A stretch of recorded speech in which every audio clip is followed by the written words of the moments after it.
Fab four को तो आप जानते ही हैं। फैब फोर जिसमें स्टीव स्मिथ, जो रूट, विराट कोहली और केन विलियमसन शामिल हैं।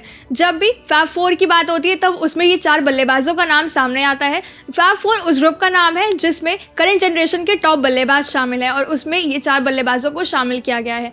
लेकिन अब खबर आ रही है कि विराट कोहली को फैब फोर से बाहर कर देना चाहिए।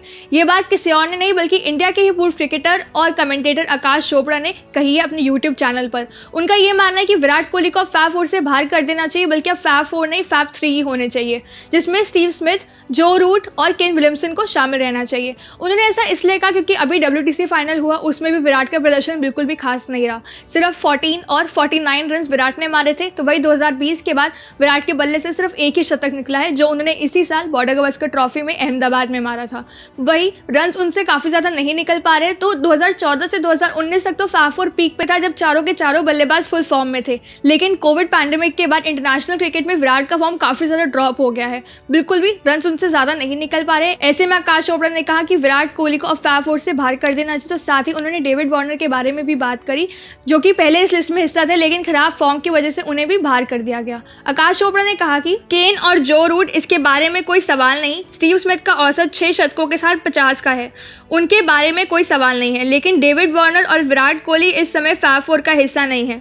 अभी कोई फैब 4 नहीं है, फैब 3 है। विराट कोहली की संख्या कम हो गई है। उन्होंने 25 मैच खेले हैं, 1277 रन, जो उन्हें शोभा नहीं देते। उनका औसत 29.69 का है और उन्होंने कुल मिलाकर सिर्फ 1 शतक बनाया है, जो अहमदाबाद के मैदान पर ऑस्ट्रेलिया के खिलाफ आया था।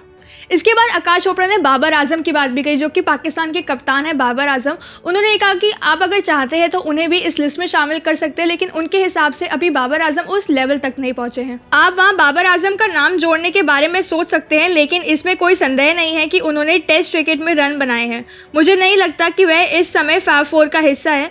मैं यहाँ केवल टेस्ट मैचों के बारे में बात कर रहा हूँ। जो रूट, केन विलियमसन और स्टीव स्मिथ वहाँ हैं, लेकिन विराट कोहली उस सूची से बाहर हो गए हैं और वार्नर भी।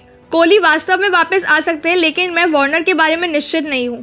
मुझे लगता है कि उनका टेस्ट करियर खत्म होने वाला है। आकाश चोपड़ा ने ये बड़ी बात बोल दी कि अब विराट कोहली का शायद से वापसी हो सकती है, लेकिन फिलहाल उनका फॉर्म बिल्कुल भी सही नहीं चल रहा है। क्योंकि वही अगर हम मेंस रैंकिंग की भी बात करें जो टेस्ट में है, उसमें भी विराट कोहली शामिल नहीं है। इसमें केन विलियमसन शामिल है जो पहले नंबर पर है, स्टीव स्मिथ भी है दूसरे नंबर पर, उसके बाद जो रूट 5वें नंबर पर है। तो बाबर आजम भी इस लिस्ट में शामिल है जो 6ठे नंबर पर है।